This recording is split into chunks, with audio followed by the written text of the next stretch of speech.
just if you want to say a quick introduction for yourself, and then we can switch to our topic. Well, I'm Dr. Binash D'Souza, consultant psychiatrist and therapist, and I work at Santa Cruz West. I have a keen interest in research as well as teaching, as well as mental health awareness programs across the city of Mumbai. So that's about it, and I think I'll hand it over to Ms. Bach to start from here. Sure, doctor. So, since the topic is about how psychiatry works along, in the field of works along with psychotherapy. So, I'll put it across in a question that what would be the importance of psychiatric intervention in the field of psychotherapy? See, I think I have always believed in the past 2 decades of my career that medication and psychotherapy go hand in hand. So you really cannot separate the two. There may be some cases where you may not need medical intervention at first, and you may start directly with a psychotherapeutic intervention. The reason for these could be probably the case is very mild and you don't need medical intervention, or two, the patient is reluctant to take medication, or three, the patient comes solely wanting psychotherapeutic intervention and no other kind of treatment. So you are forced to at times start with therapy first, and very often Right. there will be symptoms that are not treatable or not amenable to therapy. And so while you may get 60-70% improvement, there will be a 30% residual sometimes that remains, and though the patient tries, the therapist tries, there may be a roadblock that comes in handling certain symptoms. So in such cases, the role of medication comes in, because any psychological problem, I believe, is a disorder of both the brain and the mind. So the brain has chemicals which go up and down, and you need to get those chemical balances in order. There are also mental factors, defense mechanisms, psychological factors, psychosocial factors like family, environment, social support that play a role. So your therapy will help handle that. So it's ideally, and most studies, I think, if you look at studies done on psychiatric disorders, there are probably, I think, at least 1,000 studies that have proven for various psychiatric disorders that a combination of medication and therapy always works better than either one alone. So I would Right. advise people to look at both because a multi-pronged approach is always better. Right. Fair. When should a client be sent to a psychiatrist, as per your understanding, or Okay. See, I always believe that psychotherapists should take a detailed history of their patients, right? and Mhm. so you'll get an idea about what are his main complaints. And I feel you should always ask your patient, ki, what are his goals in coming to you for therapy? While you may set your own goals as a therapist, I think what the patient wants improvement in is paramount. So if the patient tells you that these are the few things I want improvement in, so you plan a behavioral or a psychotherapeutic approach wherein you try and see if you get improvement.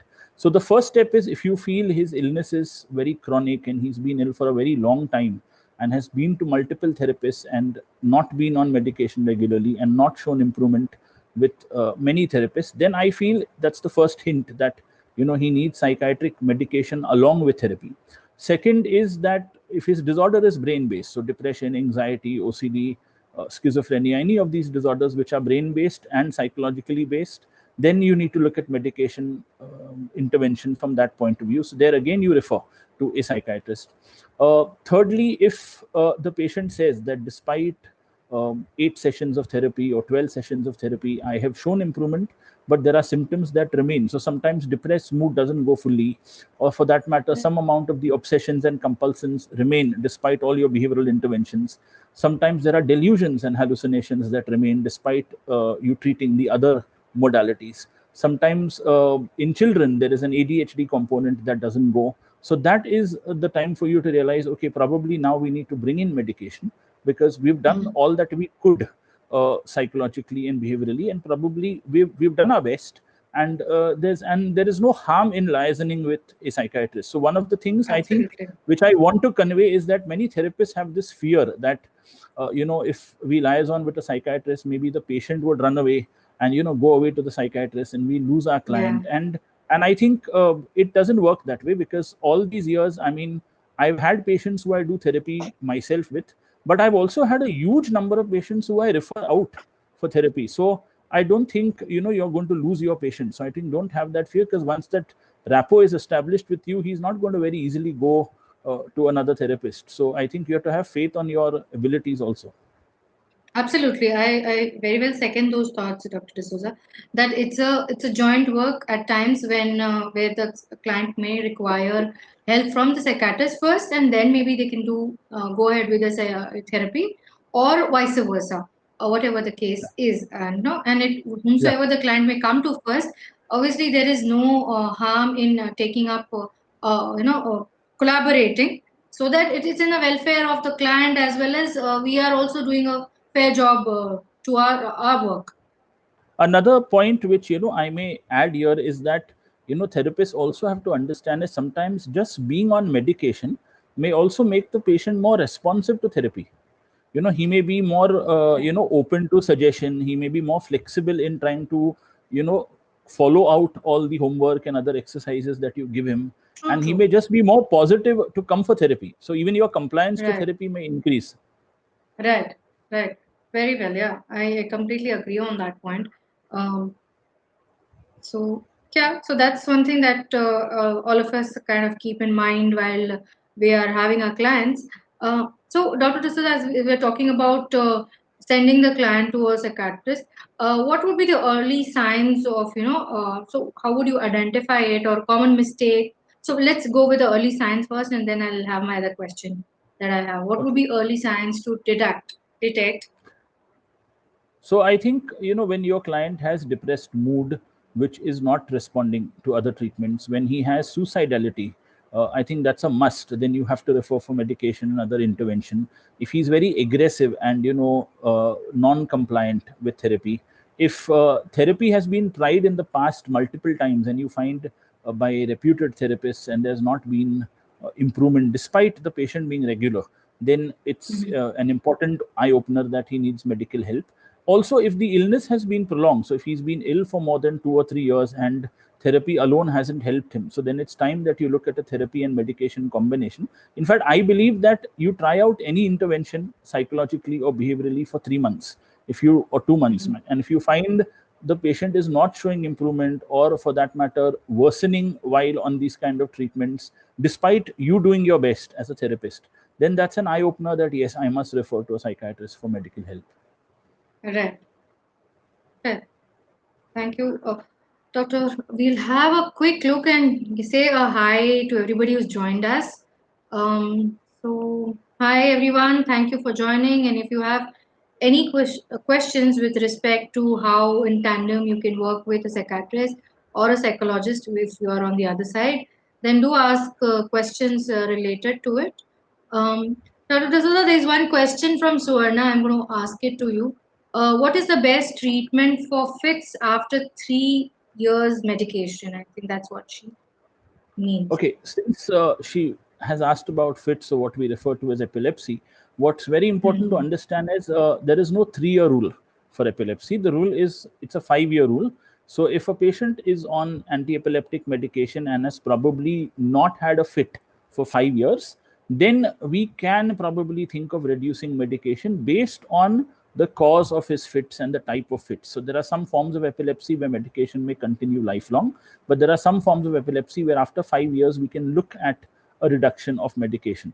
But if we find that reducing medication causes a fit to come, and we find, then we have to keep the patient on medication. So that's how it works. So I think it's not 3 years, it's 5 years. But all this has to be done with very strict vigilance and consultation with your neurologist or psychiatrist. Right. I'm sure, Suvarna, that's you've received an answer with regards to the fits question. Going back to Dr. D'Souza on my question, that common mistakes that are done by maybe psychologists and psychiatrists with respect to sending the clients, or in general, what would be your view on it? Okay. See, one of the common things is that many therapists aren't very well read with regard to psychiatric medication, or for that matter, with regard to medical intervention. So, very often what happens is that they don't know how to counsel a patient about medication.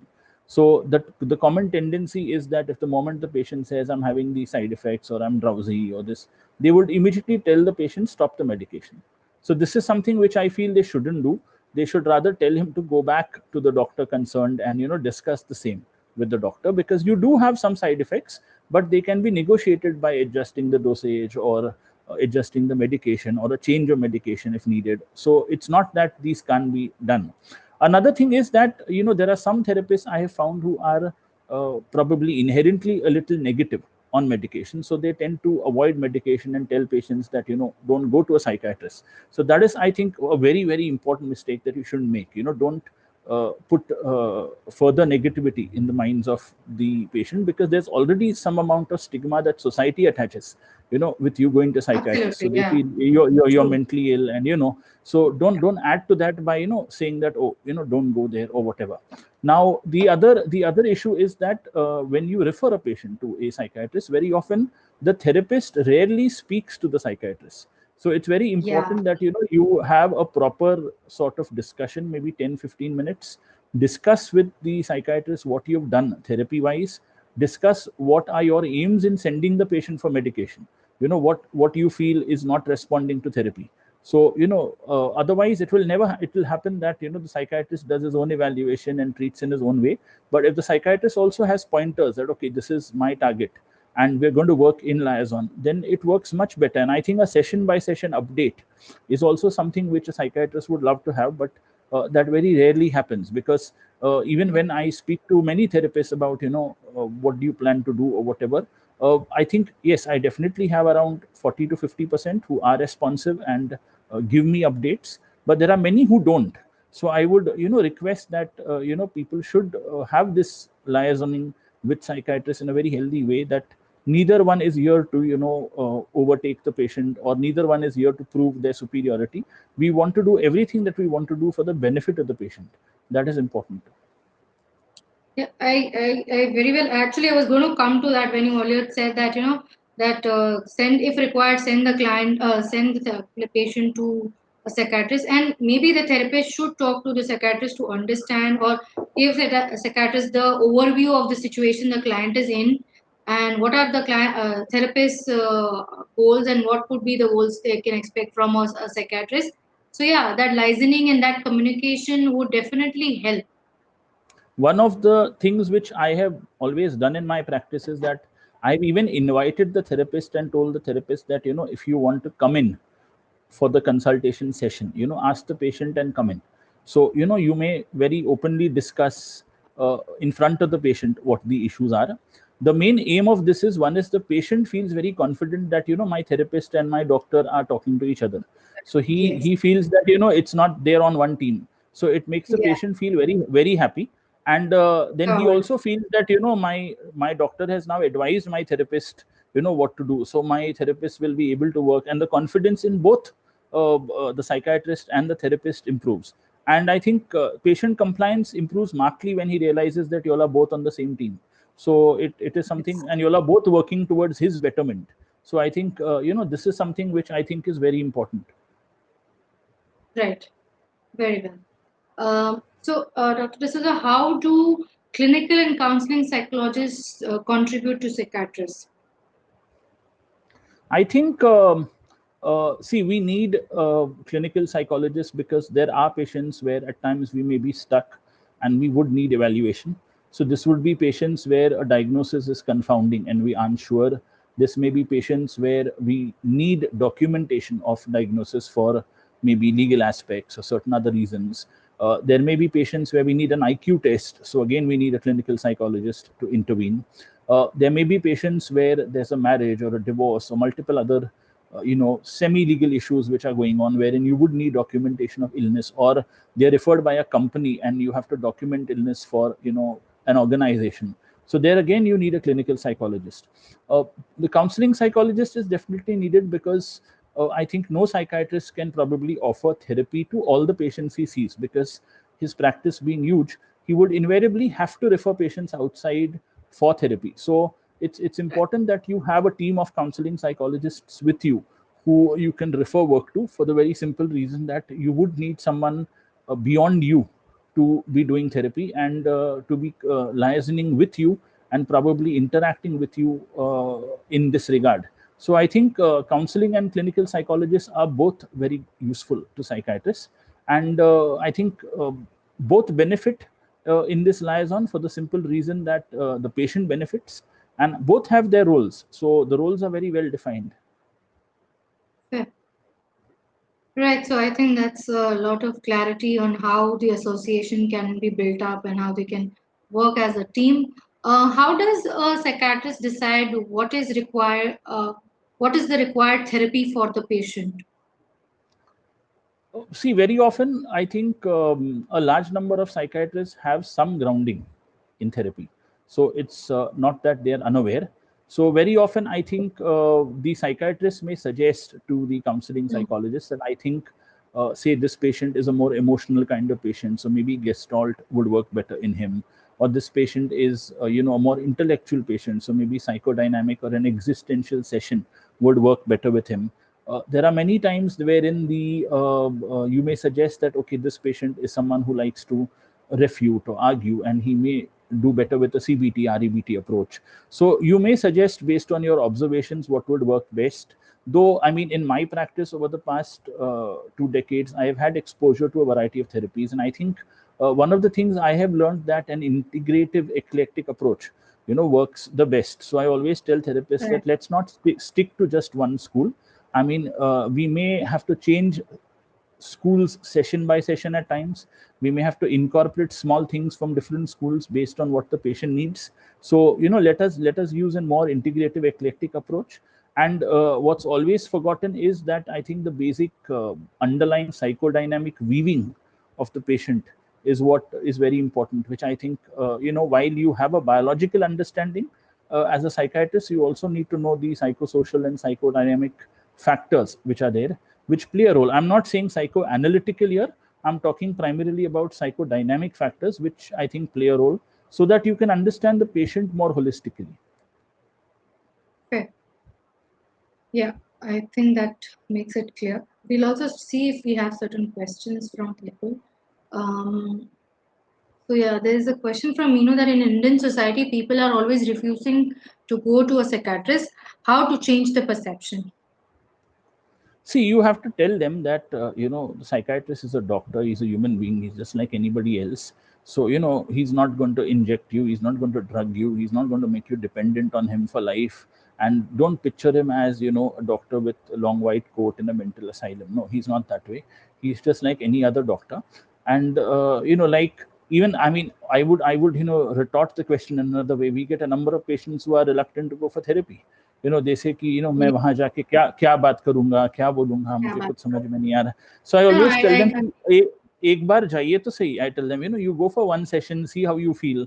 Then if you don't like the therapist or you don't like the session, we'll see. So invariably when they go, they come back and say, no, it was wonderful, and I think I will continue. So I think the same way you have to tell them कि doctor अच्छे आदमी है, आप एक बार जाइए, उनको मिलिए. I mean, you may go once, you if you don't like him, then you don't take his treatment. That's okay, but at least don't miss the opportunity of a consultation. You go, see, we go to various doctors many a times, and we even take second opinions, we even take third opinions. I mean, we follow what we feel appeals to our heart the best. So I think the same applies here. I mean, they always have a choice of deciding for themselves, but why should they not visit a psychiatrist at all? I would say let them visit, and if after that they are still not satisfied, that's their personal take. right. Also, so to second your thought that to build that kind of rapport with your client and then give them, suggest them another psychiatrist or for that matter, a therapist. So they have that trust possibly built so that they can go and see the concerned person, either it's a doctor or a therapist. So maybe that rapport building menu can help before you, ask the client or when you want to suggest somebody to go to visit a doctor, psychiatrist, or a therapist. That's what I See, understand out of it. Hanji. See, I normally offer all my patients, who come to me, that see, this is what is your diagnosis, this is what is the treatment, these are the different approaches, and these are the pros and cons of every approach. So you tell me what you would like to go with, and if you have Hmm. any queries with regard to medication, any fears, I mean, ask me now, even go back, message me. And I think one of the things which therapists have to also emphasize to patients is that, when they go to a cardiologist, say a heart specialist, or when they go to a diabetologist, they take the medication very nicely because they know it's a physical problem. Sadly, I Yes. don't have blood test to show you that you're ill, or sadly, I don't have an MRI scan to show you that it's a tumor there, and that needs medication or something like that. So I don't have those objective evidences to show you. I can diagnose you on the basis of my interview and my psychiatric assessment of you. So it's important that patients have to be told that, please don't go and Google the medication, don't go and Google about psychiatric treatments, don't go and Google about therapy also. I mean, you have to come to us with a lot of faith. So have faith and trust the ability of the doctor who's treating you. That, I think, is paramount.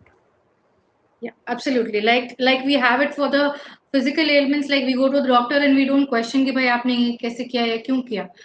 We go with a complete blind faith. कि भाई हाँ, he knows this job possibly best. And yeah, if you have certain queries and questions, you can definitely ask instead of completely not getting into it or not going only.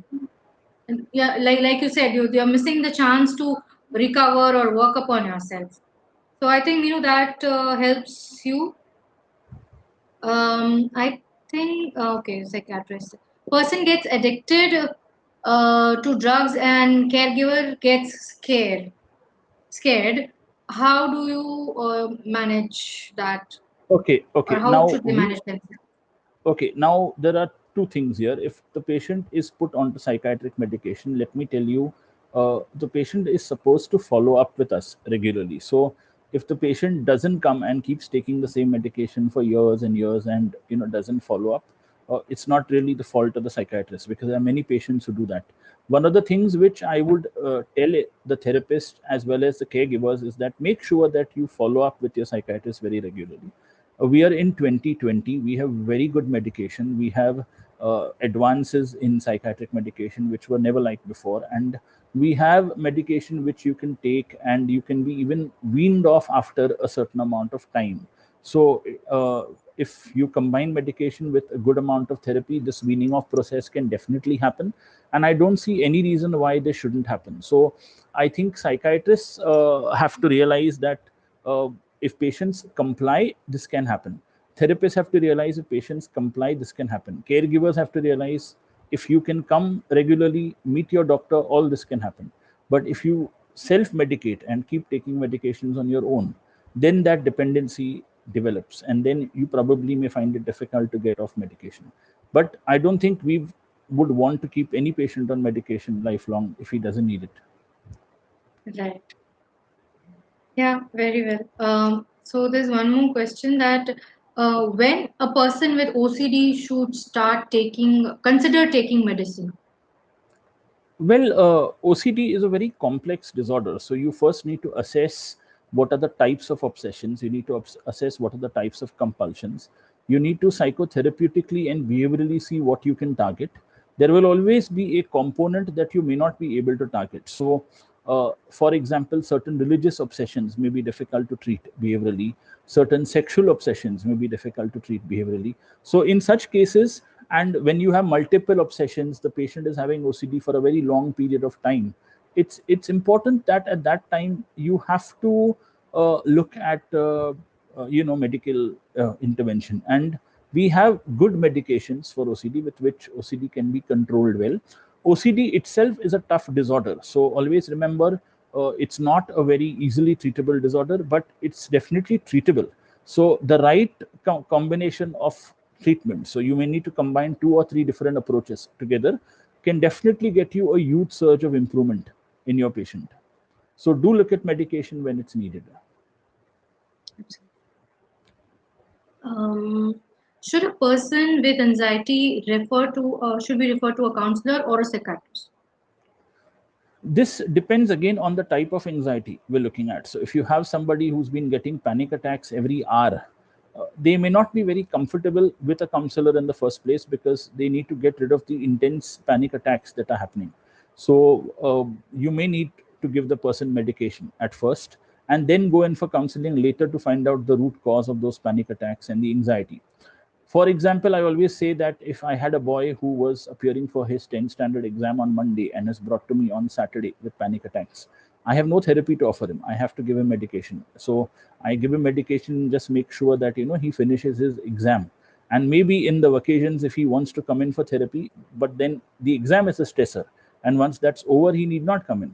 So then I can look at other methods. So one thing which I always tell people is that there will always be sometimes when a person is having a panic attack. At that time, relaxation may not always work. At that time, behavioral intervention may not always work. But a pill kept under the tongue may help the patient relax immediately. And then you can teach the patient all the other techniques to relax and calm himself down. So you may need medication in some cases. So you need to decide based on the intensity and severity of cases whether they need medication or not. Fine. I think that answers, Ruchika, your question. There's a question from Archana, doctor, that do psychological disorders uh, ever get or never get cured? Well, I don't think psychological disorders never get cured. It all depends on what your concept of cure is. So I will answer this in another way that if I say you have hypertension or you have diabetes, do you never get cured? The answer is, well, I have done my sugars and my sugars are normal, but I have to continue my insulin and my other treatment. Similarly, my blood pressure is normal, but I have to continue my blood pressure medication. Now, I'm not implying that psychiatric medication needs to be taken lifelong. But what happens is the moment a patient recovers psychiatrically or psychologically, he tends to stop all treatments because he thinks now I'm fine. So that is something I think which shouldn't happen. So if a doctor tells you that, see, you need to take this medication for around 5 years, please take it and then stop it after that. Don't be in a hurry to stop it. Similarly, if your therapist says, okay, you've done with your 12 to 14 sessions of therapy, but you need to come in for therapy maybe once in 2 months for the next 1 year or 2 years for maintenance. So don't stop it. So the same thing, I mean, applies here. So you may be fine, you may be symptom free, you may be having no symptoms at all, you may be absolutely normal, back to work with no worries, no tensions, but you still need to maintain that. So you sometimes need to continue medication just like you need to maintain a normal sugar or a normal blood pressure. So please don't be in a hurry to give up treatments. Absolutely. So yes, Archana, I think that answers your question very well. And so Manisha has a question that in general, psychiatrist leaves his patient by giving medication. What do you think? Okay. I don't think you leave your patient by giving medication or whatever. That way, you are always in touch with your patient. I think I've had many of my patients who keep meeting me once in 2 months for their refill of prescription. They keep meeting me. They will also discuss about their life when they come, what they're doing. So I think we are very human. I don't think it's just that I see a patient in 5 minutes and prescribe medication. No, my initial session is a good 45 minutes to 1 hour, a very detailed history, maybe even longer if the patient needs more time. So I would not just diagnose in 5 minutes and treat. So I think we don't just leave our patients on medication. No, it doesn't really happen. I think we talk about multiple things. You may have had some negative experience somewhere, but I don't think that's the case with everyone. Mhm. So I have a question, doctor, that what's the importance of the subconscious mind or subconscious in psychiatry? Since we are well i catering to, yeah. Well, I think the subconscious is very, very useful because we have, always been, I've always rather maintained a very dynamic approach. And I feel that you have to have an idea about the dynamics of the patient as well. So you need to be aware of what, are the psychodynamics, what are the underlying factors, what are the unconscious needs. I don't say we are psychoanalytical, I say we are psychodynamic. So you need to be aware of these dynamics and you can't get rid of them. So they're always there in everyone, and you will find them if you search for them, or if you have that psychodynamic mindedness, as I call it, and you will definitely find it. And it's something that you have to keep in mind. And if you do that, I think you benefit, because the patient also then feels, okay, you probably understand him far better than you understand anyone else. So they feel very nice about the fact that you understand them. And when this happens, the patient feels, okay, now you have a very holistic idea about him. You know his biology, you know his mind. And so the subconscious exploration, we don't normally probably may use any technique to go into his subconscious, but based on the history, we definitely, go into his psychodynamics and try and find out what are the defenses at play and what are the needs. I was actually going to come to the next question, that do you as a practitioners or do psychiatrists use subconscious mind while working with their patients? See, like I said, I mean, we don't really have techniques where we go into the subconscious.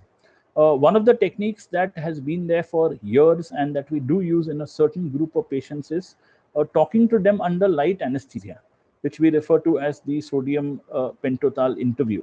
Something which was popularly called like a truth serum interview. The whole aim was, it's not truth serum actually. It's just that the patient is in a sort of semi conscious state where he's aware, so he may have his psychological boundaries that break off, and he may tell you what's within his mind. So that is something which is done with the help of an anesthetist. It is not done by a psychiatrist alone. So sorry. So this is something which I think is one of the methods we have used over the years, and it has helped us uncover certain unconscious conflicts that a patient may have. But beyond that, no, I don't think we have methods wherein we go into the subconscious. But definitely in therapy, we explore multiple psychodynamics that are at play. Okay. Okay, that's very well. So, what are the things that a psychologist should take care of while dealing with a client, with a violent client or an aggressive client? See, I think when you know that you have a client that is probably aggressive or little a bit violent, first of all, you need to not be seeing the client alone. So you need to have some help in your clinic that you can probably shout for or call for if you need immediately outside. So if you're a lady psychologist and the patient is a male patient, either make sure that a female relative of the patient comes with him, not during the session, but at least waits outside, or you have attendants who are male who are there to help you if you have a problem. I wouldn't recommend seeing such a patient alone in your clinic. So you may call them to a setup where there are a lot of people around, so help is sort of available at hand. Never lock your door while doing therapy with such patients. Always keep your clinic door very open so people can come in and go out very easily. So that is something that I think you have to follow. Don't call them too late at night. Don't call them when there are not many people in your clinic. Always call them when you have a few other people in your clinic and work is going on. So at peak hours, as I say, it's always better that way. And I think you have to also make it very clear to clients that behavior which is violent and aggressive as a part of therapy won't be tolerated. They can't even get abusive or aggressive with you. So you're the therapist, you're not their family member, or you're not somebody who's their friend who they can discharge out their emotions. So what's very important is all that has to be specified. And if violent behavior may result in you wanting to terminate therapy of a patient because you probably don't feel you can handle that client, well, so be it. Absolutely. Yeah, these are the things that you can definitely keep into consideration while you're working with clients who are on an aggressive or violent side, possibly.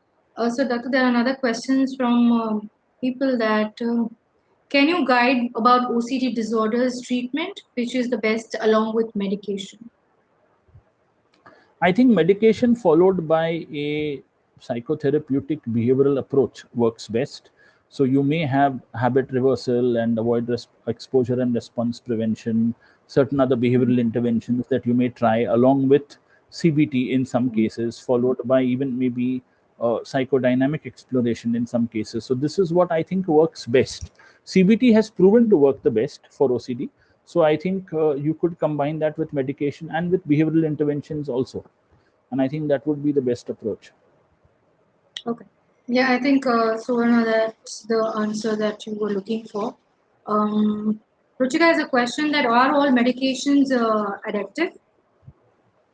No, not at all. In fact, I think very few of our psychiatric medication are addictive. Now, the answer here again is that's a misnomer. Okay, it's not addictive. I refer to it more as a psychological dependence. So if I, it's like taking a laxative. Somebody who takes a laxative very regularly, and misses his dose one night, feels, oh, now tomorrow morning I'm going to have a major problem because I've not taken my laxative. So the same goes for our medications. There are patients who've been taking it for a few months and sleeping very well, or feeling relaxed, and let's say they miss a dose.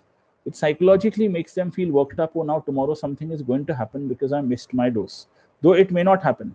So there is more of a psychological dependence that I can't do without the medicine, rather than an addictiveness or an addictive property of the medication itself. So there are some psychiatric medications that may have addictive properties, but we put the patient on them only for a short period of time, and we withdraw the patient off it very fast. So one of the things is that we make sure that patients are not on addictive medications for a long time. But if they need to be on it for some time. But most of our medications are non-addictive, and I think they can easily be taken without any fear. Very well.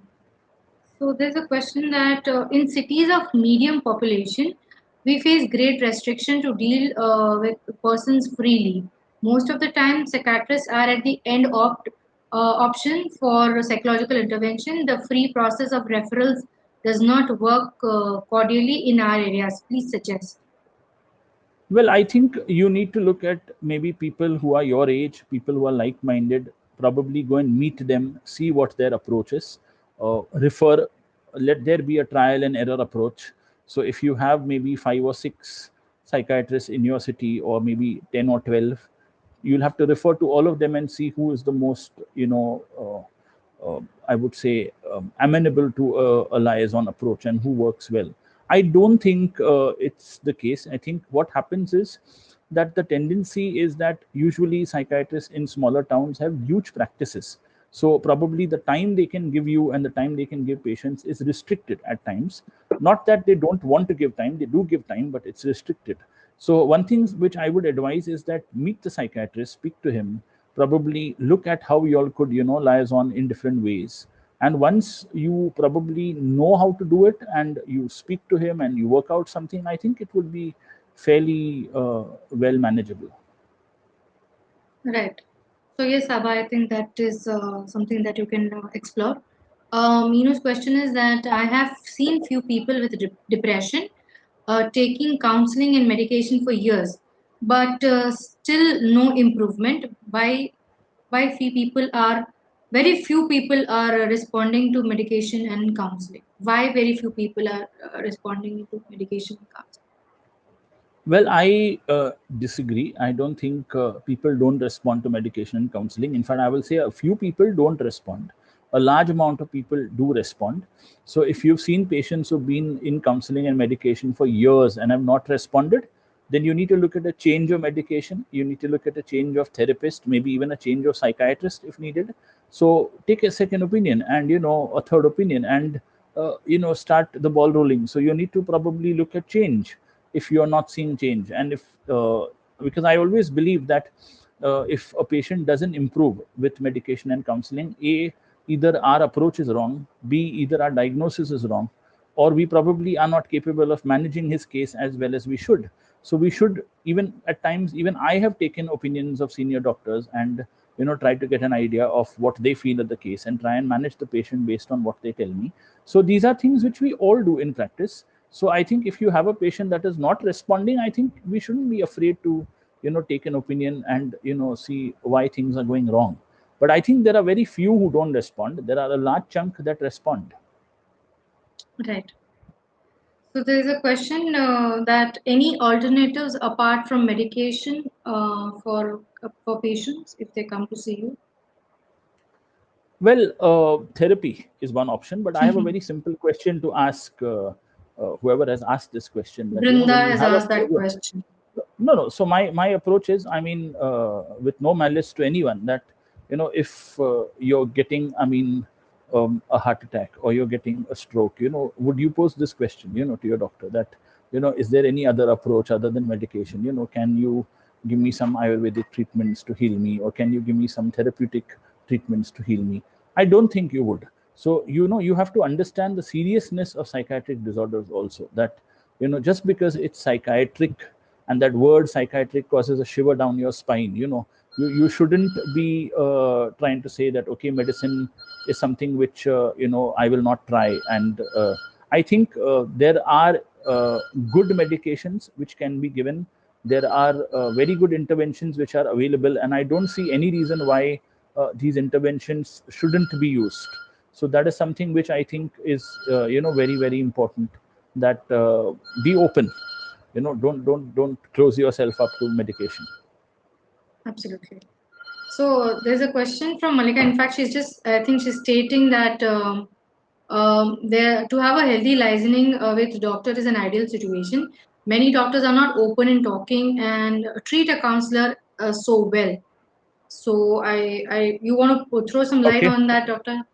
Okay, now I think, see, I have in the past 2 decades probably worked with over 30 or 40 different counselors, and I don't think that's ever been a problem. I mean, I think maybe doctor to doctor, I don't know whether there's a difference, but I think most psychiatrists are very open to meeting and speaking to a counselor. If you've had an otherwise experience, then I am apologetic about it. I can only say that you should meet the psychiatrist, speak to the psychiatrist. Even if you find you have a psychiatrist who doesn't know much about therapy, educate him. If he learn from him if you can. And I think both ways, so it works both ways. And I think it's not that they aren't open. I mean, if the counselor is good and effective, I mean, we've always had, a lot of regard for psychologists. So I don't think, because there is a huge amount of things that you all do that we don't do, and there's a huge amount of things that we do that you all don't do. So, there's always a regard. And I think liaising between psychologists, psychiatrists, and therapists is the only way forward for mental health in our country. So I don't think, we can shy away from that. We're already short-staffed. I mean, we have a shortage of mental health professionals. We have a shortage of psychologists. We have a shortage of therapists. We have a shortage of psychiatrists, definitely. So the only way is when we team up together, will we be able to solve problems? Absolutely. Very well put across. To work towards this field, we have to work as a team. So there's one more question from Bhubai Dev. One of my case under psychiatric medication is drowsy most of the time of the day and thus unable to implement what is discussed in the therapy. How true is it that most of the psychiatric medications create drowsiness, which is one of the common understanding? Well, the common understanding is that if you use psychiatric medication in the right dose, it will not cause drowsiness. So you need to talk to your psychiatrist and tell him that, probably this patient is too drowsy with the medication. So is there any adjustment of dosage that can be done? Because I find even in the therapy session, he's so drowsy that he's not responding to therapy. He's not responding to behavioral interventions. If you feel afraid to speak about it, maybe a note given to the psychiatrist would help. But I think you should talk about it, because I think we're always open. There are n number of times when I've had patients who told me that I feel drowsy at work and I have changed the dosage and they've benefited. There are patients who say that I feel drowsy in the day and I've changed the dose and they've benefited. There have been patients who students who feel drowsy at school or college and we've changed the dose and they benefited. So I don't think it's not doable. Always remember, psychiatric medication and their effects, it's something like Benadryl cough syrup. Okay, some of us feel drowsy with it, some of us don't feel drowsy with it. It's a very simple thing. When we were small, we were given that so that we sleep off and the cough and everything goes off. So it happens. So some children sleep with it, some don't sleep with it. So it's an individual response. So maybe 5 mg of a drug may cause me to be awake, whereas Misbah may fall asleep with 5 mg. So it varies person to person. So we need to see what dose suits whom. So because we cannot really predict that just by seeing the patient. So we start at what is a normal dose, but some patients may need more, some may need less. So that adjustment we'll make. And if you tell your psychiatrist, I think surely that dosage adjustment can be made. Right. So there's a question that how to convince the clients who are scared to become dependent on psychiatric medicines. I think what you need to tell them is visit the psychiatrist and voice all your concerns to the psychiatrist. You also need to Mm-hmm. tell the psychiatrist, ki, sir, I'm referring this patient, but he's very scared of medication. So can you please counsel him, convince him, talk to him, and then prescribe? And I think if you give us a heads up first, we will talk to Hmm. him and allay all his fears, and I think then there shouldn't be a reason why he won't take medication. Right. That makes sense. I think there's one more question that in my okay. Yeah. Before sending client to a doctor, what are the steps a counselor needs to keep a track of with the client, and what kind of report is the doctor expecting? See, I think you can mention what you with the client. You can mention why you are referring to the client. You may mention what you feel is the need from the psychiatrist. Apart from that, I think you can keep, if the doctor wants some therapeutic notes as to what you've done in therapy, you may give that. Apart from that, I think you have to ensure that the patient probably follows up, and you can Hmm. talk to the doctor after every follow up, and get some inputs. And I think even have a joint session like I suggested if you do need. So based on that, you can take it further from there. Sure. In general, if someone psychologically disturbed, then how do we take that person to psychologist or agencies to where we report for treatment? Well, I think if someone is psychologically disturbed, then you probably will have to first find out Okay. who his relatives are, and then look at admitting him into a psychiatric facility. If the disturbance is that bad, if they are open to taking medical help, refer them to a psychiatrist. If they are open to therapeutic help, offer that. So that's how I think you would work. You would have to explain to them that help is available. I think the common misconception that most people have is they don't know that help is available, and they don't know where to go for that help. So it's something which is, I think, very important, that they need to understand that help is available. And if they understand that, I don't think there will be a problem. Okay. Yeah. So there's a question from Gayatri that a client of a bipolar disorder takes a dosage of medication on his own, in spite of the therapist advises him to cross-check with the psychiatrist. He denies it. What can be done as a therapist, as a doctor? I think you need to speak to his doctor, find out, why is this happening. Try and tell the doctor that on next follow up, he better confront the patient and tell him. If it even means that his medication has to be not given to him and the relatives have to keep it and monitor it, then that will have to be done, because he can't be overdosing on his own. So that is something which I think you will have to take a proactive action and see that it doesn't happen. Okay. So there's also a question from Archana that is there any nutritional deficiency for psychological problems in a person that can Well, cause normally psychological? normally we run a battery of tests for every patient that come to us. So if vitamin D, B12, certain levels of thyroid hormones are affected, we try and correct that, or we refer to an appropriate doctor for the same. So if that is, once that is corrected, then I think you look at it more from a psychiatric point of view. But there are no nutritional deficiencies apart from a few vitamin deficiencies like I mentioned. Sure. I think, Archana, that answers your question. And are there any medications to treat phobia?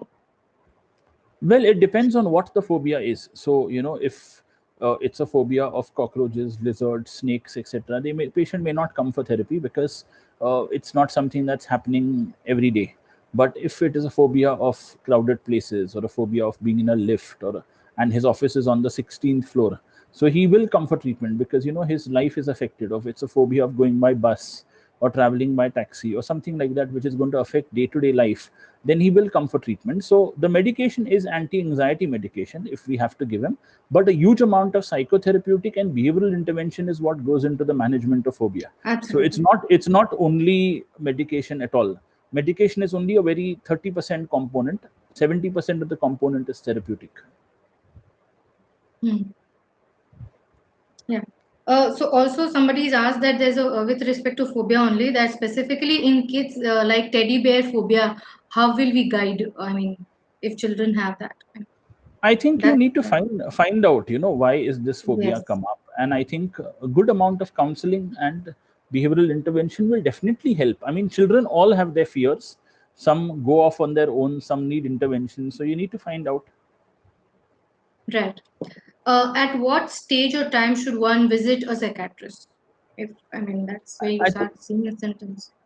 Yeah, I think we already spoke about this, but the thing is that the Yes. moment you find, your therapy has reached an impasse and you're not able to overcome that block, that's when I think you should refer for medical help without thinking. And I think continue therapy, but let medical help also play its role. Yeah. So I think that person has not talked about therapy. He's just, I think, in general asked about that कब जाना चाहिए psychiatrist के पास, क्या time होता है या कौन से स्टेज पे. मेरे ख्याल से, मेरी अंडरस्टैंडिंग के हिसाब से, कि if you start seeing certain issues with your non-functionality in your daily life, or things are bothering you, then it's a thing that you either visit your therapist or you visit your psychiatrist, something related to your mind and your brain. I think then you should look for doctor or a therapist. That's what I think. That's what I would understand out of it. Great. So what therapy approach work with personality disorder? I think that varies on the type of personality disorder we're looking at. So, if you're looking at borderline personality, then I think a CBT, dialectical behavior therapy approach works best. If you're looking at antisocial personality, there's no approach that has really been proven to be successful. If you're looking at schizotypal, then a psychodynamic approach works better with a CBT approach attached to it. If you're looking at people who are dependent and avoidant, then a more behavioral approach works better. So it varies on the type of personality disorder you're looking at. So even a narcissistic personality disorder, I think a more psychodynamic understanding of the narcissism is what would work the best. So I think, and once you know that, the main thing in personality disorders is you have to know how to handle the individual. So if you're able to handle the individual and positively feed the individual's ego, then I think automatically your life becomes a lot easier. Hmm. Right. So there's also one more question, that who is the most qualified therapist for you or as per you? I think that's what she's meaning to ask. Well, I think everyone has a degree, so it's not about degrees here. I think it's experience. So according to me, the more patients you see, the more qualified you are. So if you have seen a large number of patients in therapy, then you're more qualified to me as per I go, and your success rates speak for yourself. So I think that's what's more important. I mean, an MA degree is something that anyone gets, and I think even for that matter, a psychotherapy master's is anyone's availability. You can get it. That's not the problem. I mean, it's about how you are in practice. So I don't go by the number of degrees. I would be more concerned with how good you are. So your experience matters at the end of the day. So see more patients. I think that's what qualifies you more. Absolutely. So there's a question that what are the common cases referred to you by therapists? Well, I think all sorts of cases which don't respond to therapy. So maybe the anxiety Sorry. group of no problem. Maybe the anxiety group of disorders, maybe the depression group of disorders, maybe mood disorders, maybe schizophrenia, learning disability. So multiple, all sorts of cases where they feel medical intervention is needed. All sorts of cases where they feel they've reached a roadblock in therapy, and they probably want some advice as to what can be done further in therapy. So again, they're referred. So I've always had many therapists who come to me with their patient, and we've had a joint session, and I have explained to them what is to be done. I've even suggested interventions which the therapist has gone and tried, and I think that approach has worked best. So there's no specific type of case I think that they would refer, and particularly if they have a patient who's violent, aggressive, and suicidal, they'll definitely refer. Right. So Ruchika has just mentioned that her husband was advised 1 month Nexito plus, followed by 3 month Nexito 10, and he was fine for 5 to 6 months.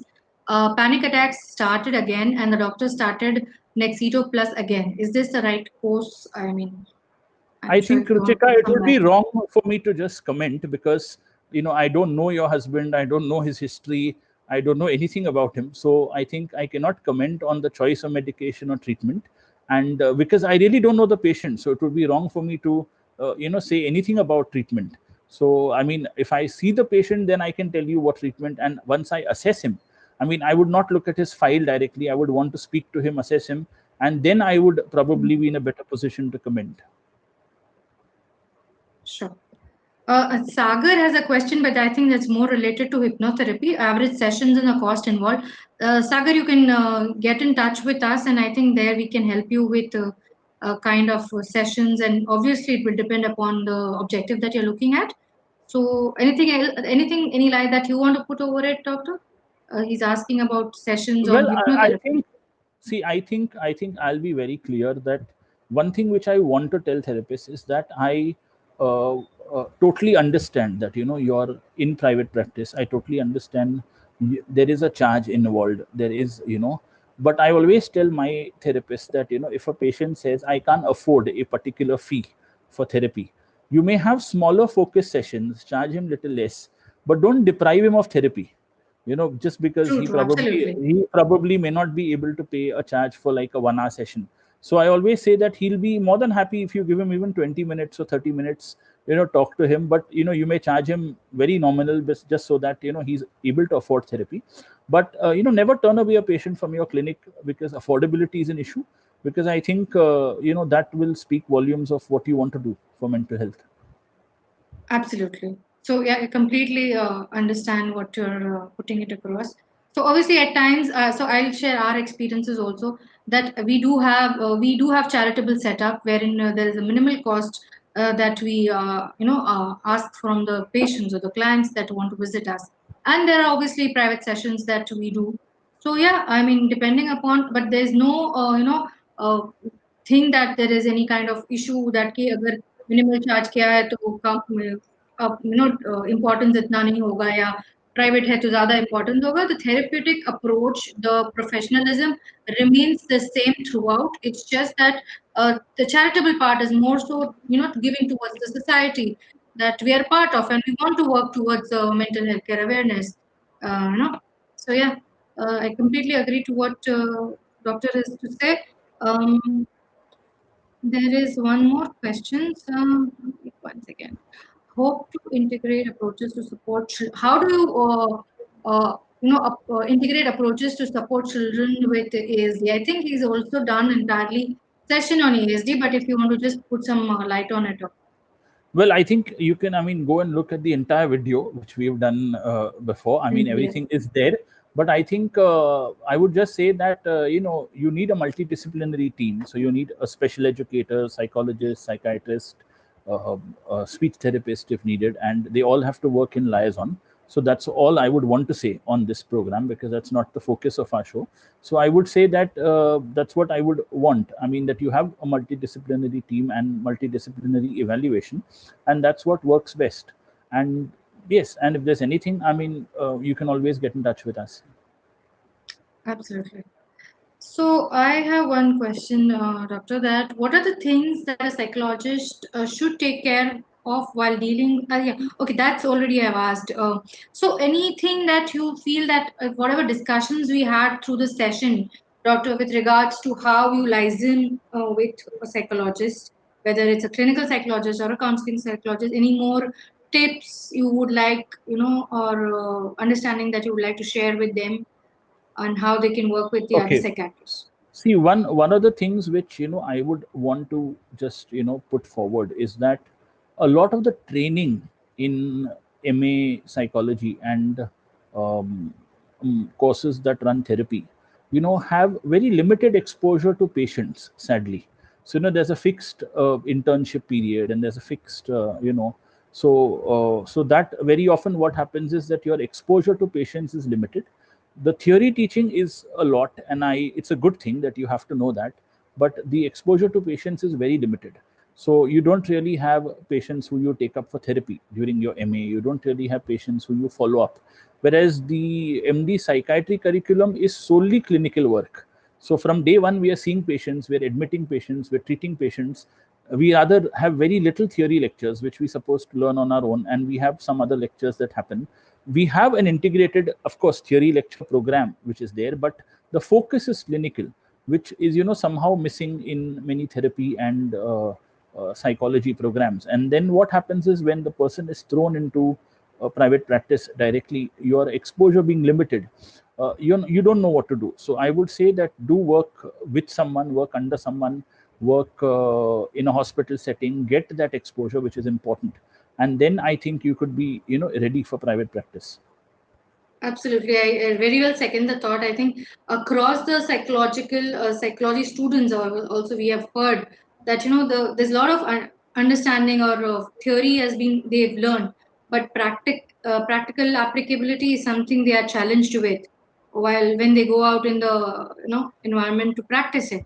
And so that's why we also have interns who work with us, and that's where we do give them an opportunity because there's a lot of supervision that happens under us while they are working with actual clients, and obviously they're coming from a background of psychology, so yeah, they know their basics, and they also create the skills of interviewing as well as entire approach to taking up sessions one on one, or each session what they're going to do. So yeah, that hand holding does help, and working under, as doctor said, definitely works, having those kind of experiences before you venture out on your own. So yeah, I think we are almost at the end of the session, and I'll just check once again, Doc, if we have any more questions. um, I think we are through for the session, almost past our 5 o'clock routine.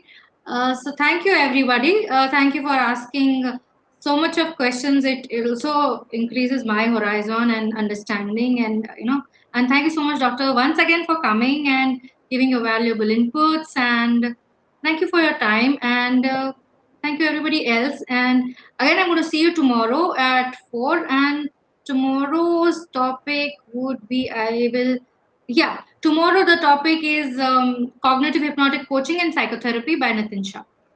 And it's going to be the 21st episode tomorrow. And thank you once again. Have a lovely evening, all of you. See you tomorrow at 4. Thank you, Doctor, once Thank again. you. Thank you. Thank you. Thank you.